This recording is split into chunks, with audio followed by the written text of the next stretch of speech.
একাদশীর দিনে কিন্তু এরকম পোলাও করাই যেতে পারে, তবে যারা একাদশীতে শ্যামা চাল বা সাবু খায় আমি তাদের কথাই বলছি।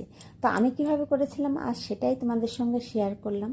তার জন্য প্রথমে এখানে আমি 1.5 কাপ থেকে একটু বেশি শ্যামা চাল নিয়ে সেটাকে খুব ভালো করে ধুয়ে জল ঝরিয়ে নিলাম। এবার তাতে 1 ইঞ্চি আদা গ্রেট করে দিয়েছি, আর তার সাথেই দিলাম 3টে কাঁচা লঙ্কা চেরা, 1/2 চামচ গরম মশলা গুঁড়ো, 1 চামচ সন্ধব লবণ, 2 চামচ চিনি, বেশ খানিকটা গোটা গরম মশলা, 2টো শুকনো লঙ্কা, 2টো তেজপাতা আর 2 চামচ ঘি। এবার এগুলো সব একসঙ্গে মিশিয়ে আমি 10 মিনিটের মতো রেস্টে রেখে দিলাম। এদিকে আমি গ্যাসে একটা ননস্টিকের প্যান গরম করতে দিয়েছি, তাতে দিয়ে দিলাম 2 চামচ ঘি।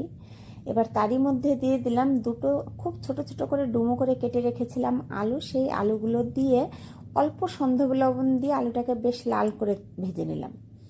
এবার আলুটা তুলে নিয়ে ওই একই ঘিয়ের মধ্যে দিয়ে দিলাম বেশ খানিকটা কাজু। কাজুটা 1 মিনিট নেড়েই দিয়ে দিলাম ওরই মধ্যে কিশমিশ। ব্যাস 1 মিনিট নেড়ে সেটাকেও তুলে নিলাম।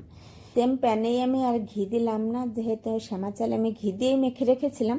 এবার শ্যামা চালটা দিয়ে এটা আমি 10 মিনিটের মতো নাড়তে থাকবো। 10 মিনিট পরে এখানে আমি জল অ্যাড করব, তবে জলটা ঠান্ডা না, গরম জলই এখানে আমি ব্যবহার করব। এই যে আমি এখানে ভেজে রেখেছিলাম যে আলু, সেই আলুগুলোও দিয়ে দিলাম, কাজু কিশমিশগুলোও দিয়ে দিলাম, আর দিয়েছি গরম জল। তো আমি শ্যামা চাল যেহেতু 1.5 কাপ থেকে একটু বেশি দিয়েছিলাম, তাই এখানে জলের পরিমাণটা দিয়েছি 2.5 কাপ থেকে একটু বেশি।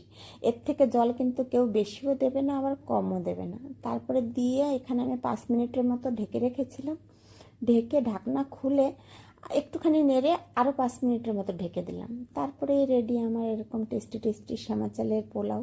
ওকে, ভালো থেকো, সুস্থ থেকো, আবার দেখা হবে নেক্সট ভিডিওতে। আর আমার ভিডিওটা যদি ভালো লেগে থাকে তাহলে অবশ্যই একটা লাইক দিয়ে পাশে থেকো।